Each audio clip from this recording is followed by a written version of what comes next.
Wow.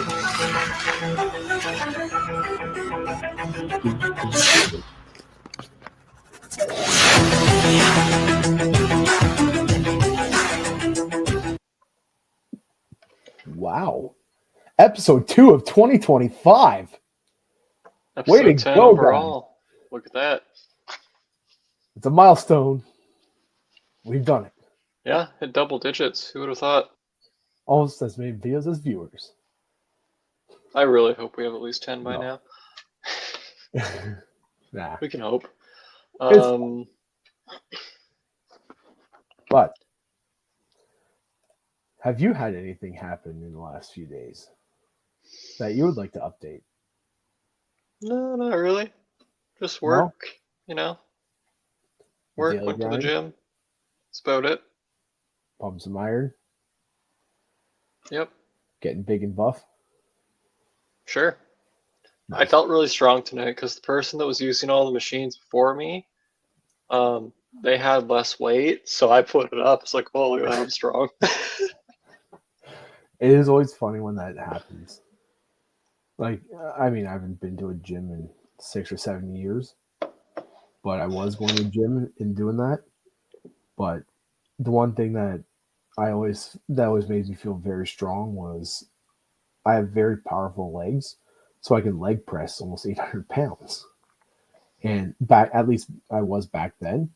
So I walk up to the machine, guys have like 300 pounds on or 400 pounds, and then you're just like slap some extra on there, and then they're just looking at you like no way. And then, but Yeah, that comes with carrying around the extra weight, right? Christ. The That power just that reminded me. Some random dude was using leg press, and he wasn't like overly big, but he wasn't small either. And on his last rep, all I hear is, "Ugh." And I look over and say, dude, what the fuck? Fair. I think the funniest thing that's ever happened to me personally at the gym was I was doing box jumps. So I was attempting Yeah. to jump on top of a box about like a foot and a half off the ground, and I was making it. I was on my 10th jump or so, and I made the jump. The problem was I landed on the edge, and the box flipped. Oh no. So I landed flat on my rear, right on top of the box, and then I rolled and did a backwards somersault, and I was laughing so hard. And a couple guys came running over. You're like, dude, you okay, man? That looked like it hurt. You okay? Meanwhile, I'm laying there on the floor crying of laughter because I saw it happen in the mirror behind me too. So Okay. it just Yeah, made yeah. it that much funnier. And then my buddy who was working at the gym at the time, he sent me the security footage of it happening, and it was pretty funny. It was fun. That is great. I can say from personal experience, because I've fallen down a bunch of times. When fat guys fall, it's funny. Oh, okay, well, All let's right. get this show on the road. We got to work out First to play off, hockey. Is that what our topic is today? Hockey? yeah, I think so. I think that's what this show's about. Cool. All right. Okay, we have a Hart Trophy MVP candidates to start off. Dark horse leaders, who we think could win or who we think is going to win. Well, there's the obvious choices. I mean, the obvious choices are, well, at least nominees for it. You have McKinnon, you have McDavid, you have all those obvious guys, right? Like, or McCarr, like all those guys are the obvious choices. But Draisaitl could even sneak in there. Draisaitl, he's leading goal scorer in the NHL right now, I believe. Yeah, second in points too. Now, there is one other he's having a player, good season. Connor Hellebuyck. Connor Hellebuyck. 25 wins. Reason? Sorry? Is it reasoning? Best save percentage, I believe. Double check that. I'm sure it's with minimum games played, but let's see. There's only one goalie who has a better save percentage than him with any significant amount of games, and that's Anthony Stolarz, and it's only better by .01. And Hellbuck has a lot more games played than him. He has 33 to Stolarz 17. Well, Stolarz has Stolarz a couple games for the Leafs already this season, so he's doing pretty good. But you throw an average goalie in there, so, pick someone run of the mill, still okay. Are the Jets where they are? If you throw Ilya Samsonov in there, if you throw Georgiev in there, no, you don't like Samsonov. I'm looking at his stats. He has a 907 this year. Even if you threw Ottinger's played 30 games, and he's a good goalie, but he only has a 908. Did you just say Samsonov has a 9-0 something? 907 save percentage through 15 games played with Vegas, 11 wins. He's bouncing back a little bit. Good for him. I don't regret the Leafs letting him walk at all, based on what we've seen in the last couple of years, especially last season. I don't regret that, but I'm glad for him that he's finding his game. How much do you think the limelight of being in Toronto has affected that? How many times do we discuss Toronto on this without trying to discuss Toronto? You brought it up. No, I brought up Samsonov. You're just like all of a sudden, let's talk about Toronto when we're talking about Hart Trophy candidates. So, back to Hart Trophy candidates. You're right, there are some obvious picks. McKinnon, Draisaitl, McDavid, Kaprizov, now Makar. You just said Kaprizov. That's one that I think would be my personal favorite because McKinnon has. Look at the team he has around him. He's got Rantanen that he plays with regularly. He's got, you know what I mean? Like they got a stacked team and they can all put up points. He gets set up by the best defenseman in the league. A real dark horse, Kyle Connor. The rubber booby. Rubber booby. He's put up some good numbers, 53 points in 42 games, good enough for 7th in the league. I can see that. I still think personally I would go with Kaprizov because Kyle Connor plays on a better team. Nobody expected Minnesota to be where they are right now. And no. I think that's why I think Kaprizov would be my personal favorite for the Hart because nobody expected Minnesota to be where they are. Even we've said it on the podcast before that I don't think it's sustainable. But Kaprizov is just a couple points behind some of the other leaders with almost a full 10 games in hand. Like 8 he's like, for example, he's 8 points behind Marner with 8 less games. He's got 16 points less than McKinnon, but that's McKinnon, the leader. He's just going off this year. Yeah.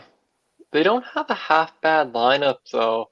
Like Matt Boldy, good solid young player. Marco Rossi is finally having a breakout year after all the issues that he had with lingering COVID effects.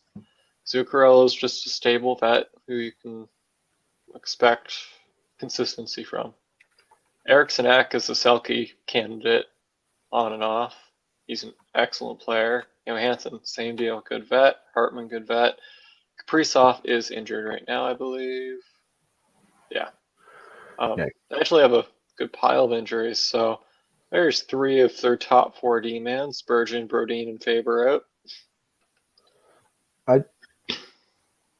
I just think without Kaprizov, they're not going to be anywhere near the standings where they are right now. No, of course not. He's also a plus 21, which is pretty impressive. Being 34 games in, he's almost a plus. He's almost a plus every game. Like that's a pretty strong stat. I know the Keep in plus mind, minus side Philip looks Gustafson's had a massive bounce back season too. very That true. is very important, and Fleury's doing decent. Yeah, I mean Fleury's Fleury. Has he really like what was his worst year? See where he ranks this year. I mean, right now he's probably not. This year he's probably not way up there, but what do you expect from what a 38 or 39-year-old goalie who's been playing the league since he was 18? He's riding off into the sunset. Yeah, I know. He's there for a lot of leadership too. Mm-hmm. He's still a very solid goalie, though. So I'm just looking up here. Fleury. Yeah. So Fleury's still got a 903 save percentage. He's got 8 wins in 13 games. 11. He has 11 Yeah, starts. So he's still for a putting up. backup, that's okay. Yeah, he's still putting up very good numbers. Like It's that's a not guy spectacular, but it's okay. he's a guy that's going to get you wins when you need them. Like especially he's probably playing some back-to-back nights. Like he's soft on the puck. He's giving the Minnesota a chance to win. That's what a goalie has to do. He's not like Montembeau, who's consistently putting up low eights. Yes. You know, there's one other Hart Trophy candidate that we could talk about. A little Which bit one's of a longer shot again, but still very good player. Top 10 in scoring. Jack Eichel. Eichel? You know, Tied with Kyle Connor for 7th at 53 points.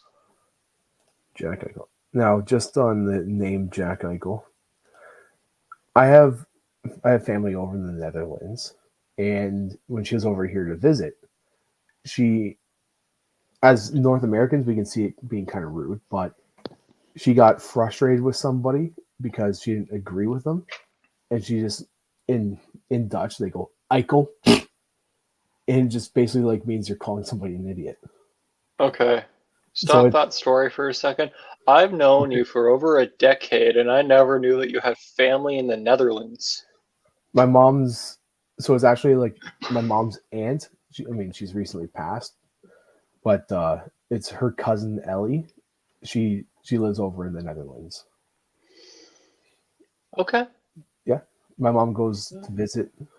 My mom's the last time I think she went 5 years ago or so. But yeah, they go every few years. But yeah, she's getting up there in age. The last time I saw my mom's aunt, her name was Hecha.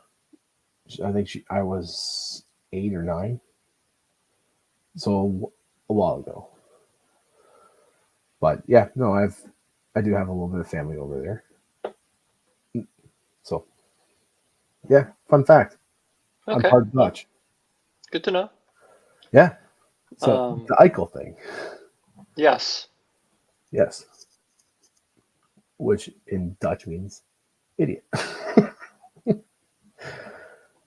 Just a fun little story to bring up. Well, But you know, Eichel, maybe sorry, not Vezina. He's a Vezina candidate. Hart Trophy. I'd probably put him over Kyle Connor, honestly. He's played 2 less games, same amount of points, and he's a plus 27. Kyle Connor's plus 5. And he has 2 more even strength points. I had lost the page I was on, but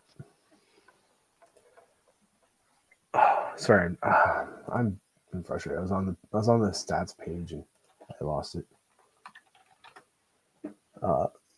I personally, I don't know. I think, like you said, that's a long shot. I can't see him winning over these other guys. I mean, you just like every year, you can default to McDavid. You can default to McKinnon. Maybe not McDavid so much this Let's year see. because of his slow start, but it. I don't Eichel think has the he's going to seventh be best heart odds. seventh best hard odds. Yeah, according to a few DraftKings, FanDuel, Sports Interaction. I mean, he is playing some penalty kill minutes. Like that's mostly like second or third unit. But I mean, he's a very, very talented player. Don't get me wrong, but I think like, he would have to have an absolute monster of a back half of the season. Well, why do you think I'm saying dark horse? I know. And I'm it's saying not always the player that leads the NHL, because that happens too often. I mean, sometimes it is deserving, but you need to look at who really influences their team's spot in the standings the most. That is exactly what I think. I think Kaprizov. So I look at Vegas Golden Knights, and sorry, here look at skaters. Damn thing reset on me. Vegas Golden Knights. So Eichel has 53. His next closest teammate has 35. It's a pretty big difference. I can see that. 18-point difference. 28 was Jesus. Now, if we look at Kyle Connor, he has 53. Scheifele's close enough with 48. Not a knock on him, but he's not the only one leading that team. So, yeah, I mean, not so much for Kaprizov in that split. Kaprizov has 50 points in 34 games, where Rossi has 13 less points in 7 extra. See, there's still an argument for that because of the games. That difference. Yeah, that's what I mean. Because if you look at Kaprizov scoring at almost a 1.5 points per game, whereas Rossi, who's the next closest, is scoring at a 0.9. Yeah. You can make the argument for Draisaitl, McDavid, either or. They both, they have 55 and 59 points. The next closest is Bouchard with 30. Boosh. Who's absolutely blowing his chance of getting a big money contract with a little bit of a down year. I mean, 30 points in 40 games is still amazing for a D-man, but it's a young defenseman that's still pretty good. But his other problems, some of those turnovers and stuff. I mean, that's eating away at his next contract and what he's going to get. Yeah, Dry Skull, like Don Cherry likes to say. He's on pace for a 60-goal season. Yeah, Draisaitl's 60-goal season, which would put him ahead of his 2021-22 season by 5 goals. Well, Draisaitl has the 4th best odds to win the Hart. This is how it's laid out. These were updated today, so I'll get it up on screen so everyone else can see. And we'll read it off for those of you listening via Spotify or Apple. So, first we have Connor McDavid with, depending who you go with, plus 300, plus 280, or plus 300 to win the Hart. Then Kirill the Thrill, plus 350, plus 300, plus 350. Nate Dogg, plus 350, plus 310, plus 350. The Big Mac. Yeah, the Big Mac. Then our German superstar, Leon Draisaitl, plus 600, plus 550, plus 500. And Hellebuck, who I honestly think should be higher. He's really carried that Jets team, but plus 700, 750, and 650. Kucherov. You want to take a look and see how much he's leading the team by in points? I can pull that up. Or if it's a duo sort of deal, but plus 800, 850, and 850. I mean, he doesn't have Stamkos anymore like he used to. So that right there. Rather, Stamkos doesn't have him. Jack Eichel and Kyle Connor, both in the thousands, Connor a So little bit more, but those that point guys. that point difference is not as big as the other ones. Kucherov has 56 and 36, Okay, pretty and good. Point has 46 and 34. How about Hagel? That's an extra 3. So he's got 13 points in 2 less games. Like 13 more points in 2 less games. So Yes.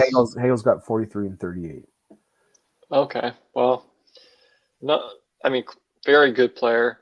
I don't like Kucher's personality, some of his antics, but as far as skill, great player. Love to have him on my team.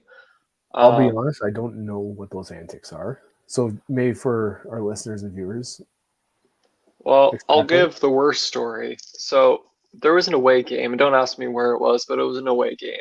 And there was a Okay. Tampa Bay Lightning fan, father and daughter there, and she brought a sign saying, kind of, Kucherov, you're my favorite player. Can I please get a puck? We came all Mhm. the way to see you here. And he walked over with a puck in his hand, looked at her, and shook his head no, laughed, and then skated away. And this poor girl bawled. Of course, she was little. She was like, I don't know, 8 to 10, something like that. So, It, that's it's not funny. yeah, you're laughing at it. Um, It's like eh, it's sad it's for a that little girl, but professional athlete. Like, if you didn't want to do it, just ignore the kid. As you know, I'm not a big kid person either, but even I'd probably throw over a puck. Um, oh, I would be firing them at the glass and trying to play catch to the glass with them. Like, hey, you want this okay. puck? And like flip it at the board so it just like hits the boards, and then you give them a puck and maybe even a stick afterwards. I've seen that though, and I've seen like his effort at the one All-Star game was just so bad. I mean, not all the players try and give 100%, but it was just so effortless and lackluster. He didn't care. It's just Yeah, his attitude overall that I don't like. But enough on he's Kucherov. a he's extreme. You're not a big fan of his personality, is what you're saying. Yes, that's all. And I just want to point out, Brain Point is scoring at a ridiculous rate based on He his is. shots. So he's got 24 goals and 34 points, but he's got a shooting percentage of 29.3. Ooh, that's not sustainable. His shot, we said that like a couple months ago. It hasn't decreased much by like it's gone down by like what 2% because he was at 31 back then.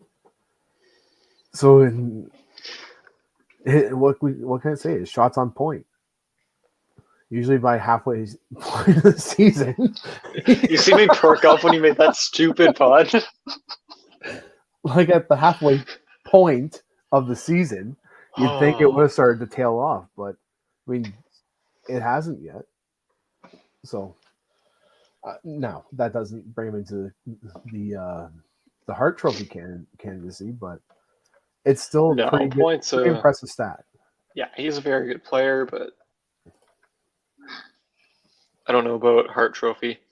No, Um, I wouldn't even suggest it, but it's just a really it's an impressive stat. He averages 2 seconds of shorthanded time on ice a game, which is just funny. But yeah, I don't know.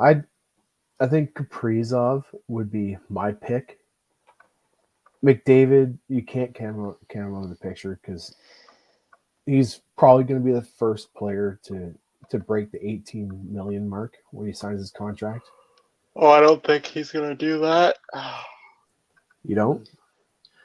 If I don't know if he's gonna push it that high. He's In, either. I feel like he'll be a little bit reasonable and do like a 16.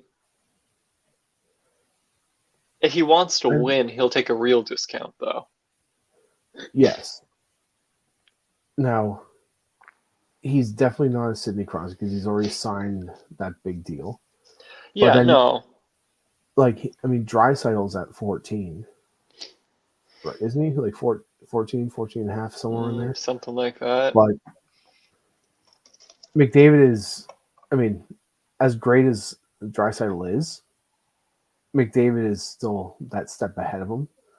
14. And 14.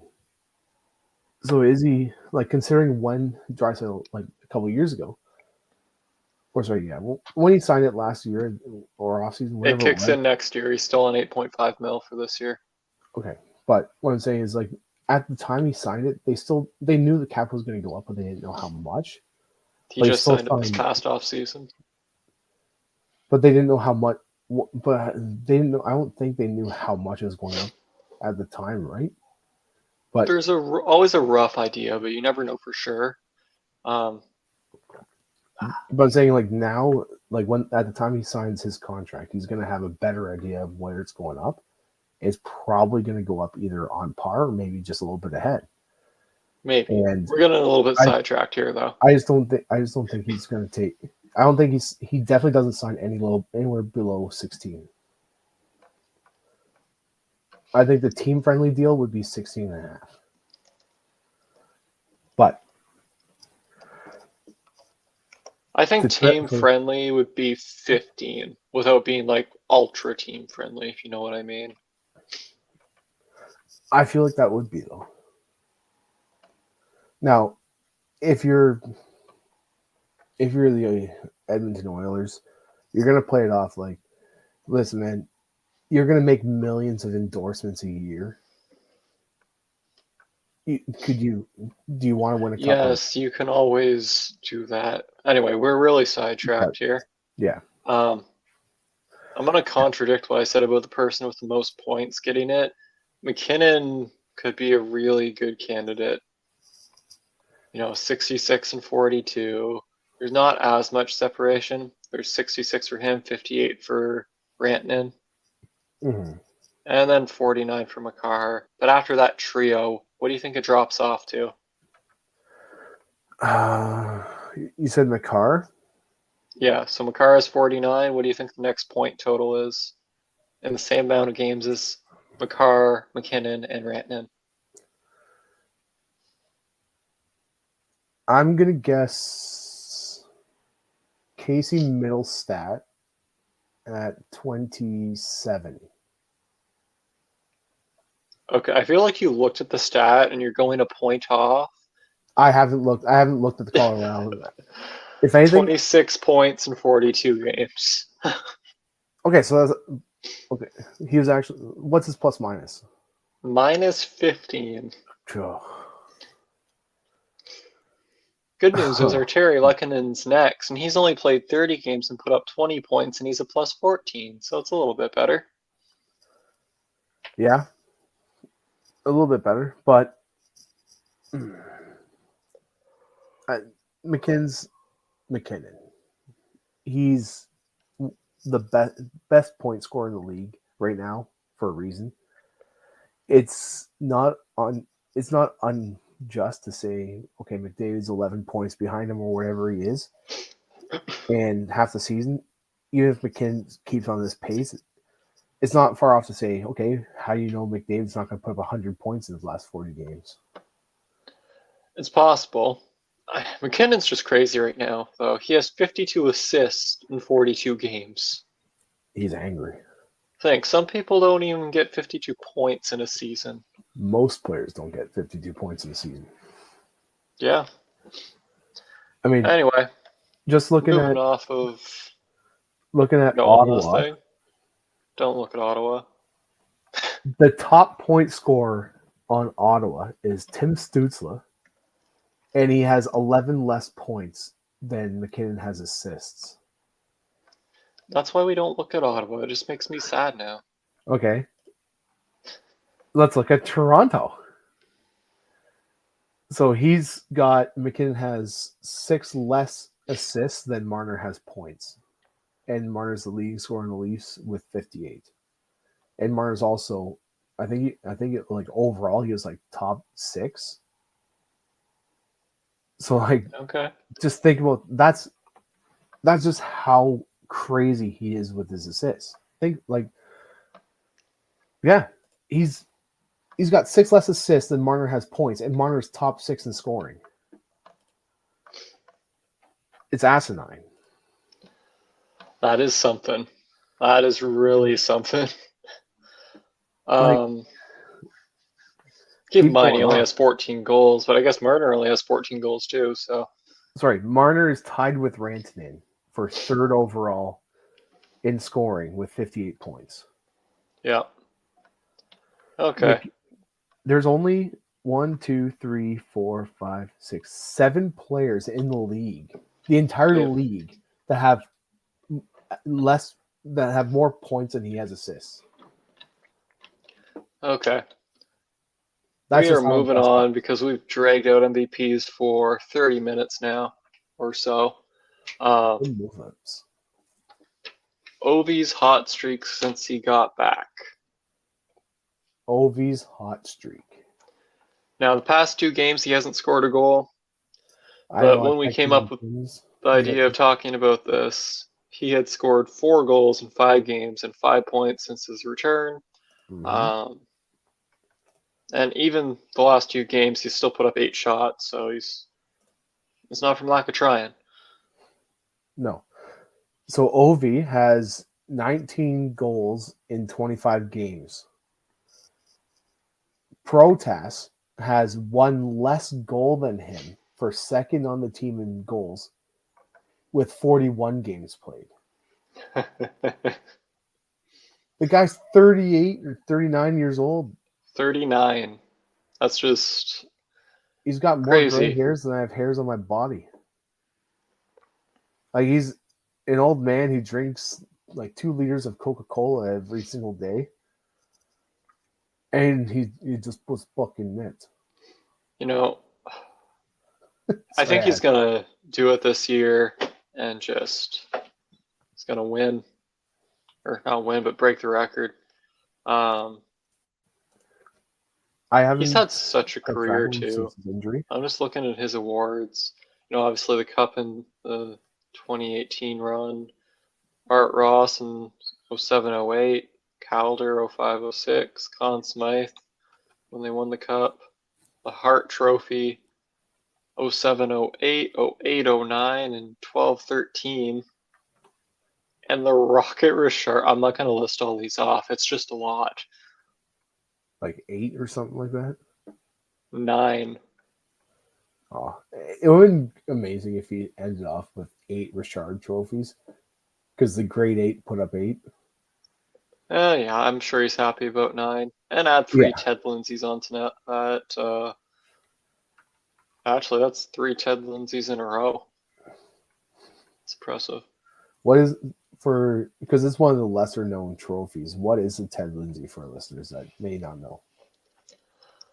I forget who it's voted on by. Is it, that's one of the PA, is that the PA or the Writers Association? Fellow members of the National Hockey League's Player Association. So Okay, the most outstanding player so is basically voted on. the player in the league that the other players have been like, holy crap, about, more or less. So Ovi is 22 goals back of Gretzky's record. That, for Ovi, could be 22 games.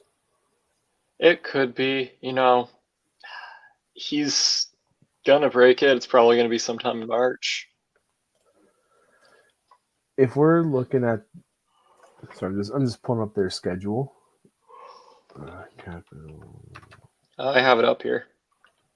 So what do you want to know? Where's the 30 what? game mark? Like, how many, like, I mean, obviously they have 40 games left or whatever it is. Do you, Bada bing, bada boom. There's their schedule.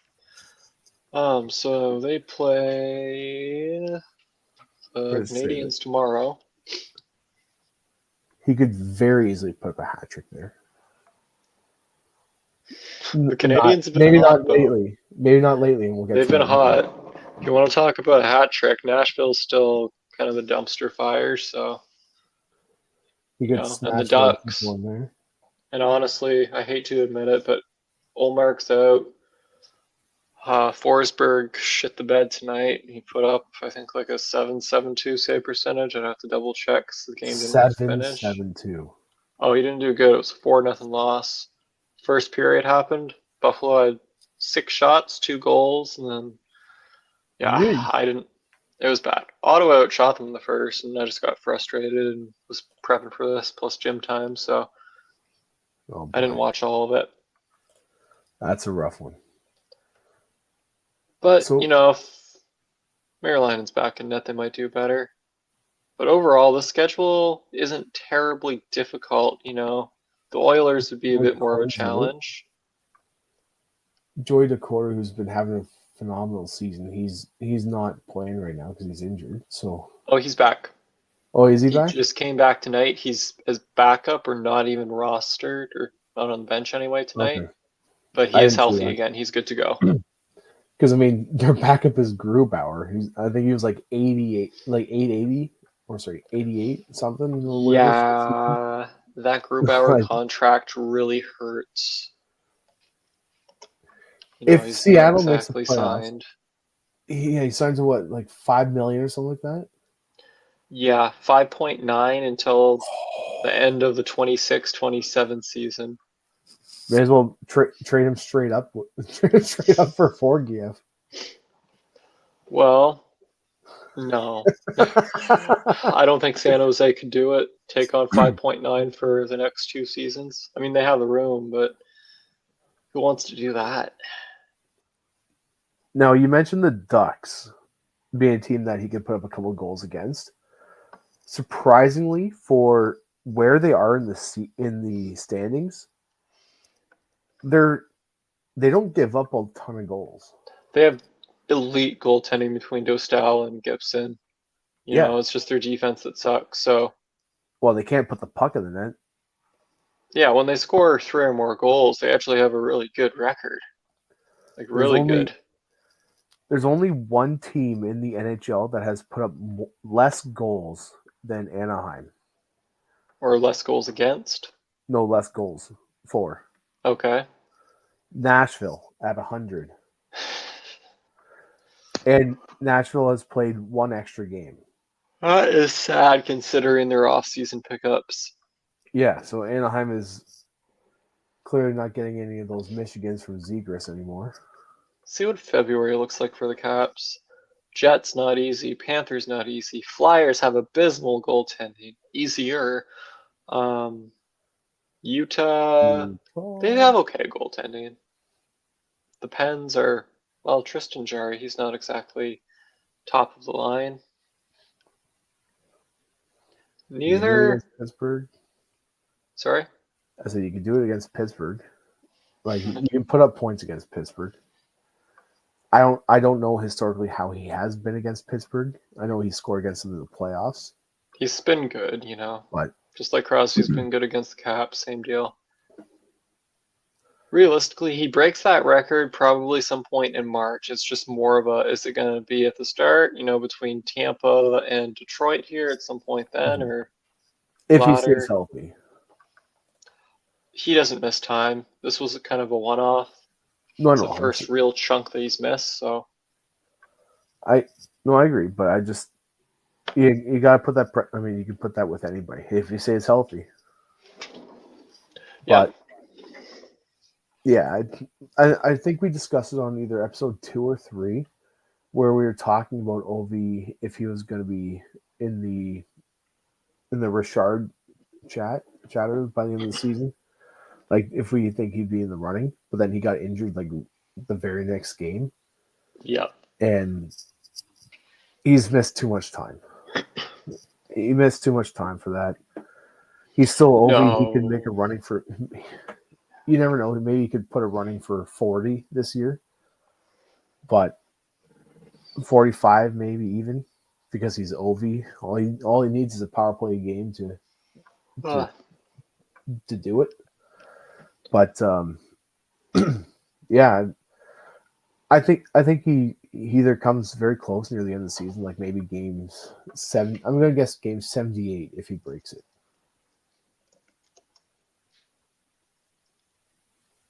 Game 78. Game 78. I don't think it'll be that late, but we'll see. We'll see.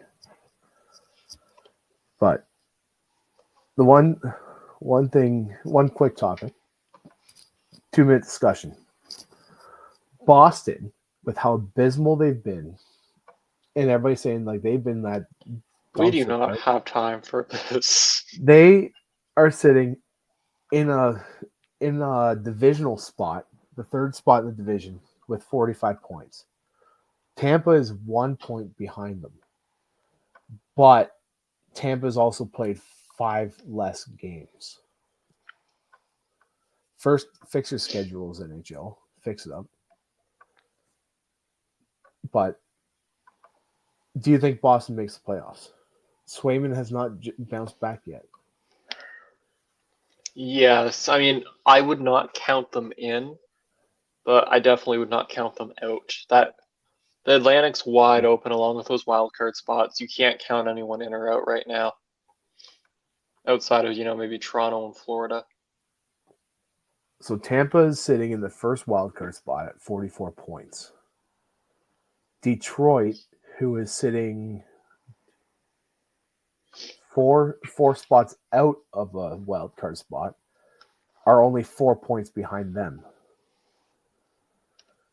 Like it's 9 points between Buffalo and Tampa. Yeah, Like it's that's not. ridiculous. It's close. Like if Buffalo can reverse that 0-13 and go 13-0, they could be right in the running. They're not going to, but Even if they had won half those games, it would make a huge difference. exactly. Like it's like the East is so different because obviously it's like there's a few teams that are just up there. There's a lot of parity, a ridiculous amount of parity right now. Yeah, the West, Colorado's in that is in the they're in the first wildcard spot with 51, and then you have Chicago who's 21 points back, San Jose's 19 points back, Nashville's 18 points back. So, and It's a lot different. those are bottom feeder teams. Like they're 6 points up on Calgary, and Calgary is the first non-wildcard team. Okay, so yes, Boston may or may not make the playoffs. I'm gonna go with yes if I had to pick right now. I What's think your it's like their power play and their penalty kill have been abysmal. They've usually been top of the league in both of those. Now they still have Pasternak, who's just Pasternak. He's putting the puck in the net. But I think the biggest thing it comes down to is can Swayman pick it back up? Because he's not far off from Korpisalo right now. I think he can pick it back up. They need for him to have a chance. Swayman has to pick up his. You don't go from being that good to being that bad without bounce back. But yeah, I think we'll see. I think Boston. I think, yeah, it comes down to the goaltending is the big thing for me.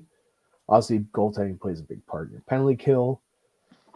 And last I checked, I think they were like in the bottom 5 in the penalty kill. And like Swayman's just not Swayman. That he's not the 8 point whatever he signed Swayman.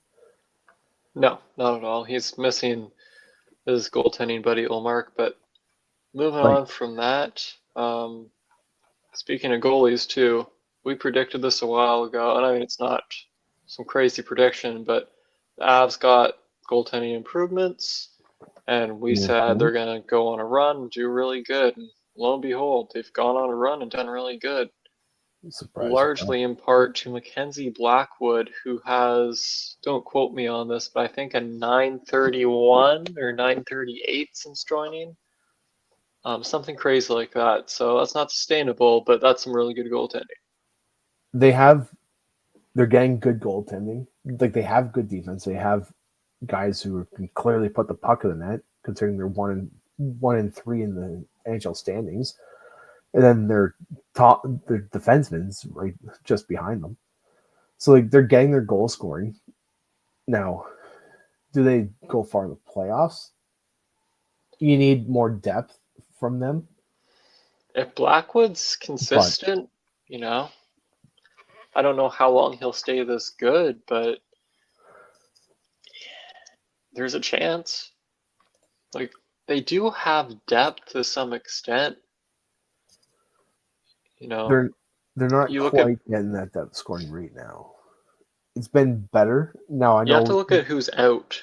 Obviously, some players such as Landeskog, you don't expect to come back anytime soon, but Nichushkin's going to come back. Gerard's going to come back. Those Yeah, are big enough pieces. Like Nichushkin especially. Gerard, he kind of plops into their top four, but um,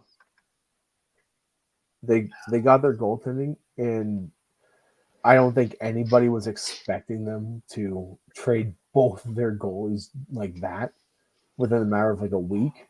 it was some smart It decision was making, so I can't really question it, especially now with the results they've gotten.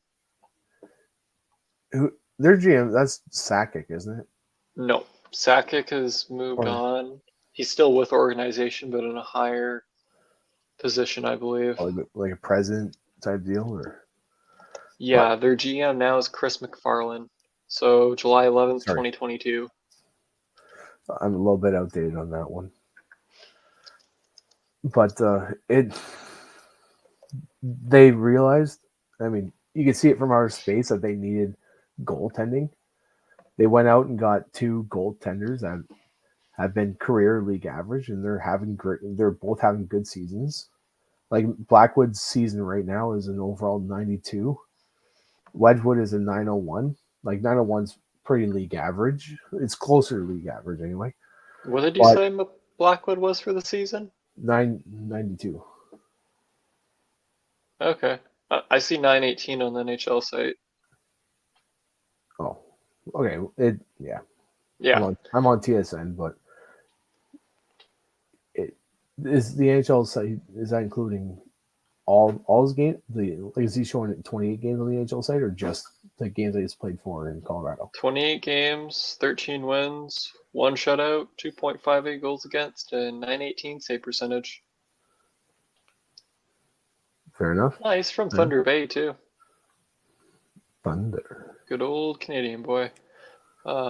He's just been so unreal, though, since he got there. Like, 949 his first game, 917, 941. Had a bit of an off game with an 895, 971, 909 versus Winnipeg.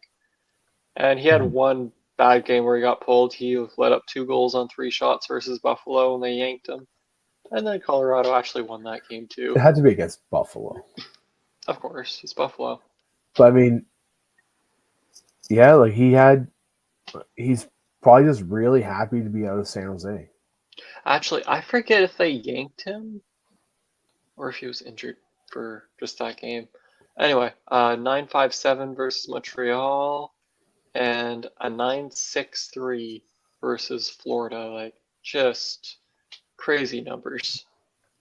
Yeah, that's one goal on however many shots. Yeah, Yeah, exactly. So he's been lights out for them. That's not super sustainable, but even if he bounces down to like a 920, they're still going to get some wins. They have solid but goaltending, so it's definitely what the Avalanche needed. but I'm showing here he was at 911 on San Jose. San Jose. He was good on San Jose. That's why I was excited for them when they made this trade. You know, if you can put up a 911 on a very crappy hockey team, when you get two of the best defensemen in the game in front of you with Cal McCarr and Devon Taves, oh, we Mm-hmm. figured out that it's Devon, not Devin. We weren't sure a few Devon. episodes ago, but it is Devon. Um, you know, it's just it must be night and day for him. Oh, he's probably more. I mean, you don't get to be a 911 on a really crappy team without having self confidence because goaltending, as everybody knows, it's a mix. It's a very strong mix of being confident and skill. Like you have to have your hand out. You have to be skilled to do what you do, but if you're not confident, you're second guessing yourself and you're making these huge over movements and you're getting yourself out of position and you're doing all these things subconsciously and you're in your head. I've been there as a lacrosse Exactly. goalie. You have to let it flow and just react. You can't think about it. Yeah, but if you have confidence, that's the most dangerous thing for for a goalie's opponents is when you have a confident goalie with swagger, and he clearly still had that in San Jose, and now he's going to a good team. You can't be surprised with what he's doing. But and then you throw in Wedgwood there, and it's a good 1-2 tandem. Sorry, I got distracted. Cinder's there, aka the little black dog that made an appearance on another episode. His Cinder, pooch. high five. High five. Come here. Come here. High five. Good boy. Don't poop on the carpet. Oh, he never does that. He's a good little dog. But yes, Colorado is pretty set. I'm confident in their abilities. I want to talk about one special player that's been around for quite a while, who just became the NHL's all-time face-off win leader since the stat was tracked in 1997, a year before I was born. Who is that? You know, one day you'll stop asking the questions like that. It is Sidney Crosby, of course. Sidney Crosby. Sid the Kid, one of the all-time greats. The Sid, the not so kid anymore. Crosby. Yeah, so he is the leader. He passed, I believe, Patrice Bergeron, and you know, It's it shows the longevity of his career and the consistency, how good he is, how good he continues to become. Because he used to be bad at faceoffs at one point, and he just it's like, okay, I'm not good at this. I'm gonna work on it. I'm gonna be good, and lo and behold, Sidney Crosby. it's an impressive stat on his own, and I mean Crosby already has a couple records, and this is just another feather in the cap. Now he's currently he's currently past Patrice Bergeron, obviously, but there's a couple active players on this list that are in the top 10. So you still have Anze Kopitar. Now, Ageless wonder at 37, like Sid. Now, I don't think Kopitar is going to pass him at all, obviously, because Crosby is still playing, and Crosby has 11, almost 1,200 more wins than he has. Ooh, so, yeah. Other active players is Kopitar, as I just mentioned. You have Ryan O'Reilly, Jordan Stahl, Claude Giroux, John Tavares, and I know he's not technically active, but since you have it up, where is Jonathan Toews? Fourth. There is rumor of him coming back, like we mentioned. Yes. I think last episode. Did we mention it? Maybe not. Maybe we talked about that outside the episode. But yeah, there is rumors of Toews coming back. Apparently he's interested in Toronto. Toronto's interested in him. He's doing his best to make an appearance again. He's worked on his game, and more importantly, he is healthy from what I know. From his very long COVID long-term illness? Yes. Yeah. Because that was great English. Anyways, so Crosby Taves, pretty much has that in the bag. So for the record, Taves is currently 3,207 face-offs behind Crosby. Okay. That's like I said, basically has it in the bag for a while. Yeah, I don't foresee that coming back anytime soon. Now, Draisaitl is 36th. Stamkos is 37th. McDavid's not even in the top 50. Tyler Bozak is on this list at 27th all time in face-off wins. Again, since being tracked in 97. But just think of that. Tyler Bozak has 7,164 face-off wins. Okay. Crosby has 15,193. Yeah, that's one heck of a difference. But Over double. Sedin's 23rd, Thornton's 20th. Jason Spezza for you is 14th with 9,029. Spezza, those were the days. Good old pizza line. Claude Giroux for you because he's currently a Sen. No, he's our face-off guy if we really need one. He's 11,394 or 374. Sorry, Yeah, he's good on the dot. he's on the dot. Moving on from the face-off thing, though, we Now, talked about Claude Giroux actually has a higher face-off win percentage because he's at incredible 56.18, while Crosby's only 52.69. Yeah, Drew's really good. That guy wins face-offs. Moving on from the face-offs, though, we talked about Sid earlier. Just one in quick, our very, very quick, Dave. impressive I swear to God, if it's about face-offs. Yannick Perreault has the highest all-time face-off percentage at 62.86. With how many face-offs taken? 2,162. It's a smaller sample size, but still impressive. Now, mind you, he's also 266th overall in face-off wins, but that's, yeah. It's just a pretty cool stat. It's pretty impressive. But okay, are you done now? Because I don't want to try another time. Are you good? I'm good. Are you good? No, I'm tired.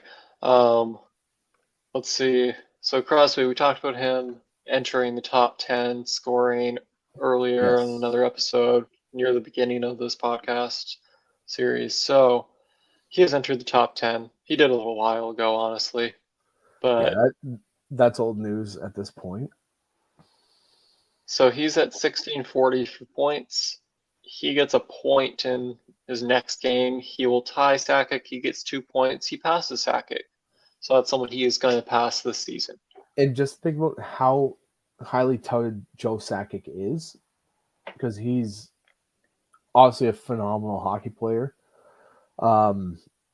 Crosby's done it in, was that 60? Like if he scores 2 points in his next game, he will have passed Sakic in 63 less games. Exactly. Now, an absolutely insane stat. If he was, what could Lemieux have done if he wasn't always injured and didn't miss a couple of years for cancer? Because he's got 1,723 points in 915 games. He's the only player in the top 10 in all-time scoring. I'm sorry, but I'm going to interrupt you. He's less than 1,300 points or 1,300 games played. He's the only player in the top 42 for points with less than 1,000 games played. Yes. That is absolutely insane and impressive. Yes. He's Super Mario for a reason. Like Gretzky, 1487. Yager, 1733. Messier, 1756. These are games played, by the way. Gordie Howe, 1767. Ron Francis, 1731. The next closest player in the top 10 is Sidney Crosby at 1314 games played. Yeah.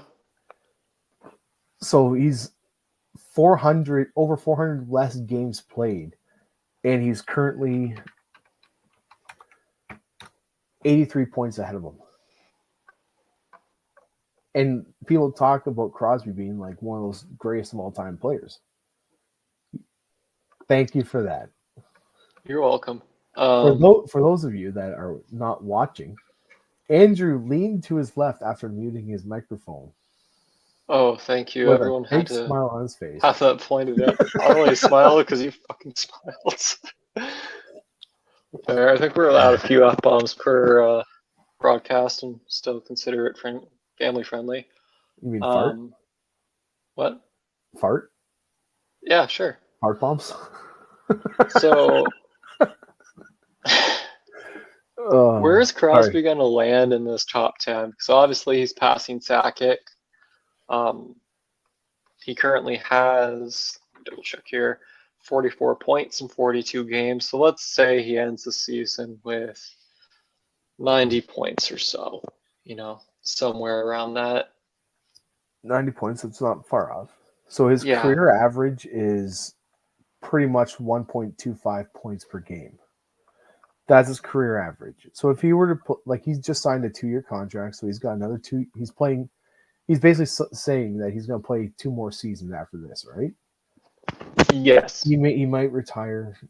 It might happen. He might decide after next season, you know what, I'm done. But So if you were to play an entire 82 game season for 2 more seasons, that's 164 points, which will, based on his career 1,640. projections. Sorry, Were you saying his season total or his current total for his career? his current career stats. His points per game over his entire career is 1.25. Now he probably won't do that in his last 2 years. I We'll wouldn't put it see. past him, I but mean, maybe not that much, but I still say he's point per game. if he were to stay on his career trajectory, he's going to finish off with 1,845 points, which would put him Fifth. fifth overall ahead of Ron Only Francis. 5 behind Gordie Howe, if he can do that. Yeah. I mean, Sid's not much of an individual, see what I can get for my awards or records type guy, but He's just almost crazy anyone, if achievement. you're 5 points behind, you're playing another season, especially if someone as competitive as Sidney Crosby that has that drive to win and just play the game. I He mean, said he's going to play it till he can't anymore. He just loves the game too much. does he love the game, or is he just absolutely insanely obsessed with the game, or both? Nah, those kind of fall into each other a little bit. I love the game of hockey. I'd We'll never make the see. NHL. Is your name Sidney So Crosby? no, Oh, that it sucks. isn't. Um, So it's not obscene, and we've called them a dumpster fire before. But the Pittsburgh Penguins aren't like the rest of the conference. Are not far out of a wild card spot. no, they're gonna compete. When Every Sid signed that extension, he was basically promised that they will remain competitive during his time there. That yeah, was the promise from Dubas and management. I can see them being like, if Dubas stays true to that, I can see them being one trade away from getting a decent third liner who can help keep pucks on the net or put a couple in himself. And who's to say that they don't make the playoffs? And if they make the Like I playoffs, said, it's wide open right now. There's no debate whether, this person or this team's going to get into that team. Everyone has a shot. and Crosby's basically like career stats is a point a game per player, so that would give him at least an extra 4 games in the playoffs. So I If mean, they could get a second line center, Malkin's out right now, mhm. um, Who was or a also second line winger, they could help.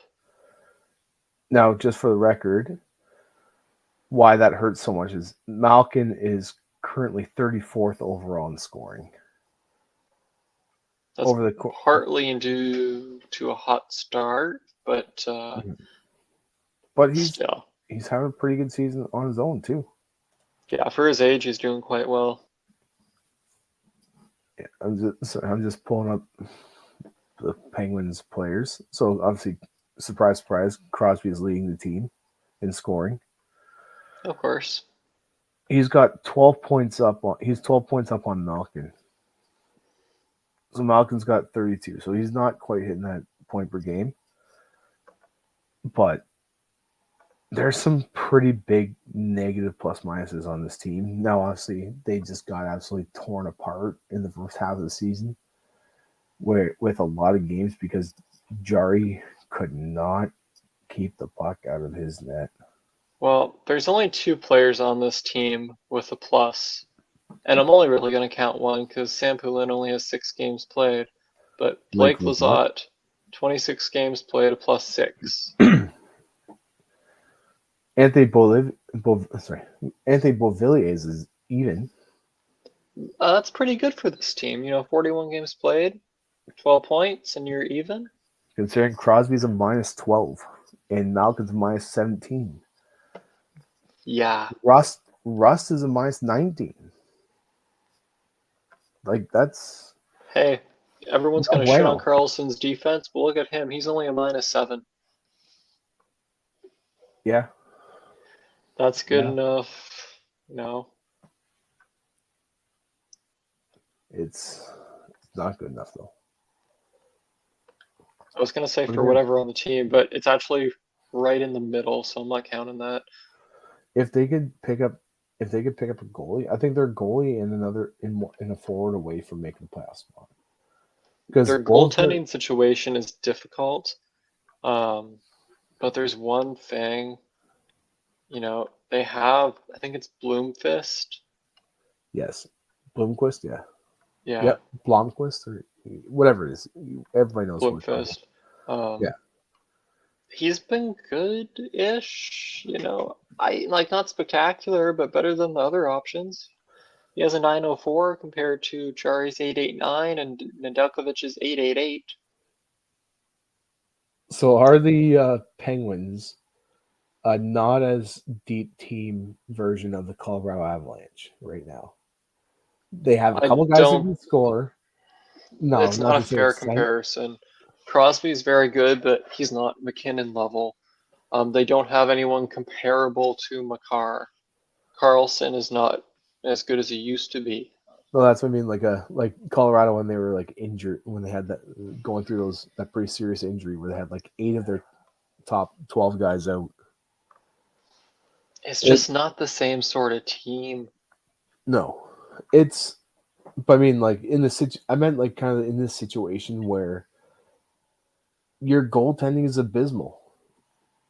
You make a That's trade, you the bring a goalie in that has a little bit of confidence, and it can turn your team right around. that's I really the only thing that's similar. now they obviously they like like do you think they target John Gibson? It Do you depends on think how they at least much they inquire want about him? to spend. Like the Anaheim Ducks, they're not looking at a playoff spot, and they got Dostal, who's having a pretty good season, and he's a young goalie. He's clearly their future. Gibson probably wants out of Anaheim, but that's the thing. Is like there's so many teams that believe that they're in a playoff contention run. Gibson's probably the best option for a trade, and Anaheim knows it. So like, do you think what like if you're Pittsburgh, like what can you give up for him? Because that's going to be a pretty penny. Exactly. It's hard to trade when you're what you are. Yeah, it's like they're probably If you going to be look at looking at it. options out there, there's Gibson, and I'm just looking through the teams and thinking who they have that they could trade, but there's not a lot of goalie options. So there's well, sorry, I'm just going team by team here. Yeah, there's not a ton. Maybe Detroit, but that's not really much of an upgrade. Like you could try and grab a Billy Huso or a Cam Talbot or an Alex Lyon, providing that they want to trade said people. It's just, no guarantee they're going to bounce back at all because they're not doing that good on Detroit. Edmonton doesn't have anyone. Florida's not going to trade you any other guys. No, LA's set, Minnesota's set, Col- Montreal unlikely. Columbus. There was a couple years ago where Merzlikins was actively saying how unhappy he is in Columbus. Right? Like that was a Yes, I thing, mean right? that wasn't that long ago. Like a couple of years ago, maybe a year ago. I think that was last year. But that was after he wasn't that right after he beat the crap out of Tom Wilson That and threw him in the back of was his net. a year ago. Yeah, around that it was around that time though. Now Merzlikins was a highly touted goalie, but he's only at an 887 right now. Do you think part of Yeah, that is just because he wants out of Columbus? And if so, do you think that's a I think he's possible bought option? in a little bit more despite his numbers because it's been quiet. If you really wanted out, you'd hear something. Um, Fair, but if I'm Columbus, I'm probably either looking to get get him back to form and improve his numbers, or they're probably looking for a trade too because they believe that they're a playoff team. every team in the East should Yeah, right now yeah. until it's too late.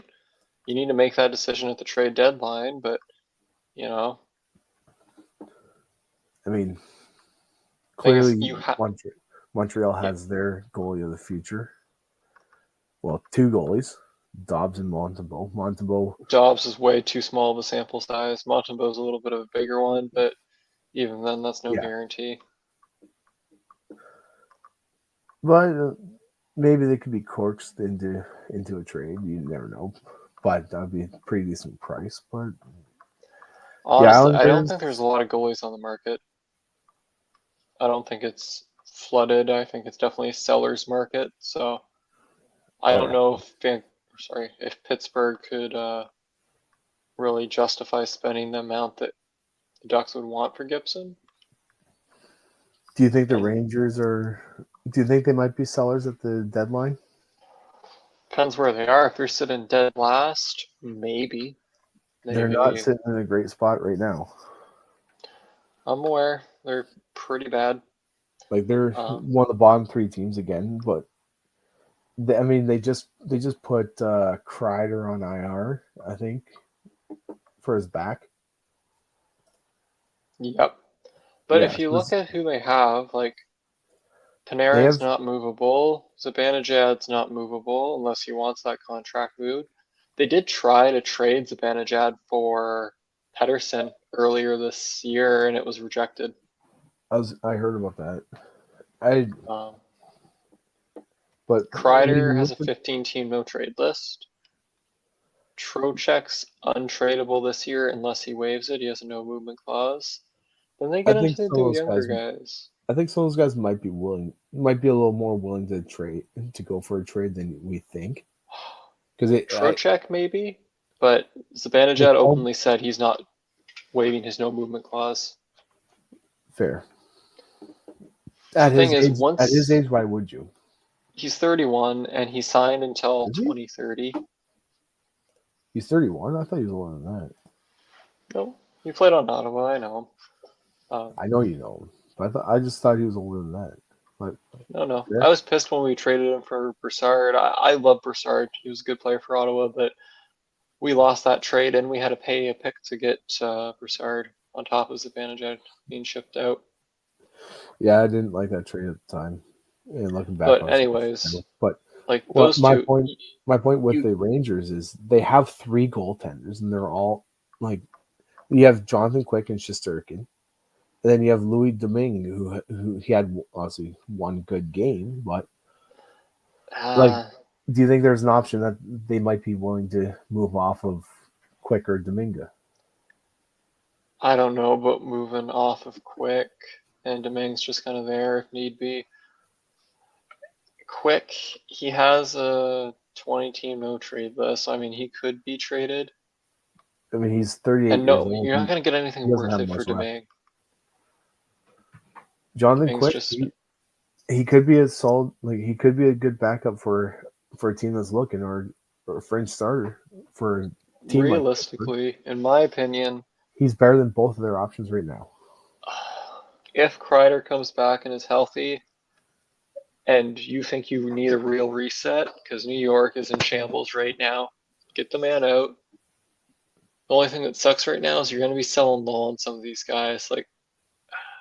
Like you said in an earlier episode, Kreider's not going to hit that 50 goal mark or whatever it was because that's not who he is. That was a couple of years of good luck. But you could get some good picks for him, prospects. Trocheck, you could probably do the same with if he moved his no movement clause for this season. After this season, it goes to a 12-team no trade list. But you could even get players for these guys, player swap and just try and rejuvenate the roster. I don't think you move Hedel. I don't think you move Lafreniere. I don't think you move William Cooley for obvious reasons.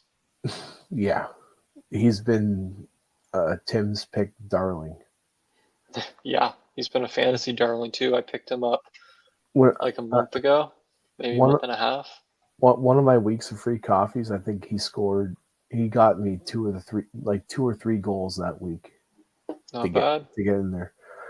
But like a Riley Smith, you could move on from. He has an 8-team no trade list, so it's pretty easy. And you might not get a lot for him, but it's better than letting him walk at the end of the year. I don't know. But again, it's hard to say because like they're a good week away from the playoff spot. Well, exactly. So you have to wait, and you have to make that decision. Because the problem is the longer you wait to make the decision, obviously the more it favors the sellers because it becomes crunch time with the deadline. Yes, but that's why you can also opt for the roster shakeup. I mean, they've already done it a lot, getting rid of their captain, getting rid of Kako. That's a couple big moves. That's a culture shock. But, you trade Kreider or Trocheck, could help. You never really know. Trocheck's done okay, honestly. He hasn't done that bad, but Smith and Jimmy Vesey are players that you could get a little bit for, nothing crazy, but they're both UFAs at the end of the year, so sign them or ship them out, in my opinion, considering the state of the team. Then defensively, there's one big one. This is their biggest. Ryan Lindgren. They need to sign him. He's a 26-year-old left shot, top 4 D-man, and he's just good all around. So you either sign that man to an 8-year extension or something like that, or you ship him out and get a good payday. Do you think he's worth a second and something, or a first? First. You think a first? A first and something? Yeah. Maybe not a whole crazy package, but Ryan Lindgren's, he's good. He's signed to a $4.5 million contract right now, which is very team friendly. So rental or no rental, you're not going to get some crazy offensive numbers like from Fox or Makar or anything, but he's mainly defensive. He's just good at shutting down the other team. He puts up, let me see. He's put up 9 points in 36 games this season. Put up 17 last year. Like nothing crazy. He's just solid, but his plus minus, not a great stat in my opinion, but you can judge a little bit. Plus 22 last year, plus 29 the year before, plus 18. The plus minus is a stat that's really relevant for good teams with high differential and seeing negatives, or vice versa. Like you're a crappy team and you're giving up, you're getting blown out every game, but you have a guy that's even. Like what's his name on Pittsburgh that we just discussed? That's a strong stat. Bouvillier? Yeah, Is it? Was it? Yeah. Whoever it was, I don't know. My brain's fried, but like he's the only positive on a team on Pittsburgh who sees a Crosby at -12 or -17, whatever it was. So it's like that's where it becomes relevant. Or you look at like it's a crazy stat, but that one year where Ovi had 60 goals and he was a minus 30 or something like that That's because insane. he had like 30 plus power play goals. Yeah. So it was like when you're scoring every single goal on the power play, it's like that's where it becomes irrelevant because that's what happens sometimes. But Okay. when yeah, I don't know. I think We'll see the what happens. Rangers. There could be any trades that happen. It really depends on what teams feel they're capable of. Like, it's going to vary team to team and what they've done by the Yeah, time trade deadline week approaches. I think the two hottest goalies come trade deadline are going to be like the most sought after ones. Obviously, Job Gibson's the biggest target there, but Yeah, I think Quick still has something in the tank, and it wouldn't they surprise me to see him could. moved, Yeah, if the especially if the Rangers are Rangers in are a in the bad playoff spot. spot and they want to get something for him, if Quick doesn't plan on staying, it's a no-brainer. Get a little something. Is it that he doesn't plan on staying, or is he planning on retiring after the season? Could be either or. That's what I mean. So it's like for the Rangers, I think you sell him anyway because you can probably you can probably bring somebody else in. You still have Bring in a late round Sturgeon, pick, you know. yeah, and everybody's looking for a goalie. There's a lot of teams where their best goalies are in the 800s. So in There is one goalie that's still available. He's a free agent after putting up a 902 last year in Toronto. who is that? Do you know? The 902 in Toronto last year. Yeah, he is. Let me check his age. I He should is know this. 34, or actually 35 now. I should know this. Why am I drawing a blank? He played for the San Jose Sharks, Los Angeles Kings, Flyers, and Kraken. The main one that you should think of is the San Jose Sharks. I I can't believe I'm drawing a blank on this one. Okay, I'll let you know. Martin Like Jones. Martin Jones. Honestly, someone should sign the man. Give him a chance. It's Why not like couldn't he announced his retirement or anything. Just go and why sign couldn't I him. think of that? He did Probably well because in it's past 11 o'clock and we both work early in the morning, so you're tired from getting up today. And we should probably end this shortly. all right. Well, we do have one last topic. One last topic doesn't need to go into crazy depth, but we mentioned it earlier in the episode, this episode, where Montreal was the hottest team, or sorry, the second hottest team in the league in their last 10. They they're obviously winning games, and 8-2 is an incredible stat in their last 10. It's put them in the playoff contention, but I even with that, I it's definitely not sustainable. And it's I No. of the teams that are right there on that playoff spot, like what that they are, they're only 1 point. They're 1 point out of the playoffs, 1 point behind Columbus. This is why it's not sustainable. Goaltending in those 10 games that they've won, they just beat Vancouver 5-4 in overtime, and Montembeault was a .80 save percentage. So he let in 4 goals on 20 shots. They still won the game. You had a 2-1 win against the Avs, which is a pretty impressive win in the shootout. Told the Avs to 1 goal. Yeah. Did they have a really crappy game? It's plausible, but you still had Dobbs, or Dobus, whatever, like that young player that we mentioned, too small of sample size. He stopped 22 of 23 that game. That's a pretty big game against them, and they only let up 23 shots against. But then they lost to Columbus.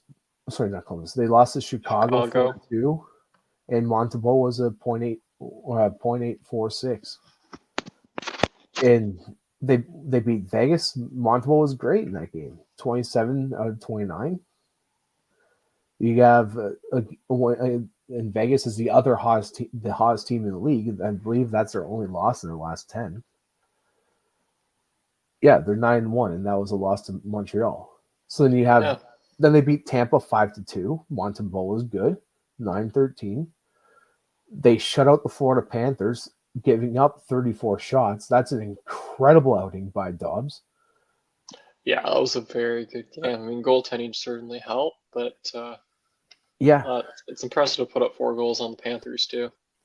but then you lost to the Columbus Blue Jackets 5-4 in regulation, and Montreal is an 844. You beat Detroit 5-1. Montreal had a good game, 9-52. 4-3 win against Detroit, where Montreal was an 893. A 6-1 win against Buffalo in Monty, but that was also in Buffalo's 13-game losing streak too, right? So yes, they've won all these games. They've got some great scoring in these games, but you can't sustain that. Yeah, look, they They don't play have they play the Washington Capitals tomorrow. Caps are probably gonna maybe not smoke them, but they're probably gonna win. Then they play Dallas. Dallas is probably gonna win. Um, Utah might be a little bit closer. Then they play Dallas again. Dallas is probably gonna win. Then they play the Leafs. And don't get into your Leafs theories, but the Leafs are probably gonna win. The next easier game that they have is the Rangers. Utah, I don't count as easy. Rangers, yeah, they've been pretty bad, so it should be easier. But the schedule's not in their favor now. Utah's ups are up, but their downs are down. But right now they're up. Yeah, well, they're 3-5-2 in their last 10. Their goaltending's up. But they're still like close to as many goals for and against. They're not far out of a playoff spot. They're 5 points back. Exactly. But nobody. I mean, I think they're right where we thought they would be, considering they're the Arizona Coyotes. Guys are a little bit older. They have a bunch of young kids who are they brought in Sergachev. They brought in Sergachev, and they're probably just excited to be out of Arizona. Like they're not playing in front of an empty 5,000 seat arena. Like OHL games draw more than that. But anyway, getting sidetracked. But this is their schedule. So Montreal's Rangers, yes, Montreal's. Then Lightning, Detroit should be easier, but not easy. Then New Jersey, Winnipeg, the Wild. Like this is not an easy schedule. They have 2 easier games there. Maybe 2.5 if you want to count Utah. But Detroit's on a 5-game heater right now, though. Yes, part of that was so that OT win versus Ottawa, which sucks. But I don't know if Montreal really does much. Like I think their great streak kind of comes to an end here, and they shit the bed for the next. I don't know. Their goal scoring is not sustainable for the next 4 weeks. Not to bring this up for the Leafs, but a couple of years ago, the last bunch of years, the Leafs have always been able to outscore their problems. That's the way Sheldon Keefe has been coaching. Where, yeah, they're giving up a ton of goals, but they're winning these 8-7 games, 6-5 games. Montreal doesn't have the firepower that Toronto had in those years. No. They have Laine, who's obviously good. They have Caulfield. And Suzuki's good too, but they don't have much depth. But when it comes to top end scoring on that team, overall, where's their top player? Montreal in the overall scoring. That I don't know. I would guess Caulfield or Suzuki. Suzuki's got 41 points. Okay, that's pretty good. Caulfield's at 38. Lane Hutson's at 30. Yeah, that kid's having an insane rookie year. But But like, if then you look at their forwards, Slavkovsky's having a little bit of a down year. Um, Jake Evans has 23. Slavkovsky's got 22. Mapson's got 20. Line's Well, day to day. I didn't know that. I did hear that actually. Like he was not traveling to Washington. I think it is. I think I heard that. That hurts. Yeah, so it's not sustainable. I would be gladly to eat an onion raw, whole like an apple, if it does become sustainable. I'll hold you to that, and you probably just I weirded out the one viewer that's gonna watch. So They're hopefully you probably didn't gonna be scare like, them you know what? away. I want to see that happen. So they'll probably tune in to find out. But yeah, they don't have the depth to keep this up. Even if No. you throw Line A back in that lineup, like somehow Michael Pezzetta is on the second line right now, and Mm-hmm. the amount of money they have on that third line is ridiculous. Like Between Josh Anderson and Brendan Gallagher alone, I won't yeah, include is that Dvorak on the third line? Yeah, I won't include Dvorak. It's probably where he should be Gallagher slotted. Gallagher's only got 17 points in 40 games. He's getting paid $6.5 million. Gallagher Josh Anderson's getting, yeah, for a 35 point scoring pace. he has a no movement clause too, and he Oof. has it for 2 years after this. I mean, it's not as bad as when they brought in what the hell was was it Scott Gomez when they brought him in at like 7 million a season and he scored 7 goals. Yeah, I mean, it's Josh nowhere near Anderson as bad as signed that, to a but 5.5 mil deal. Like that's a couple terrible contracts. Um, I I would be extremely surprised if Montreal made the playoffs. yeah, I They're don't think not going to. their deadline plans are changing here. You know, they're gonna enjoy this high. They're probably gonna go back to low. Simple as that. Yeah. Anyway, All they've done over the folks, course of the season is bring in get Line A back. And Montebo's get been line it, yeah, from league injury. average, but he's been hot and cold. Just like when I went over the last 10 games, he's had low 800s, he's had mid 900s. So it's like you don't know what you're going to get out of them night in, night out. And their goal scoring is not going to keep pace because they've been Okay, obviously outscoring their opponents, but well, it's not sustainable. Is what I'm saying.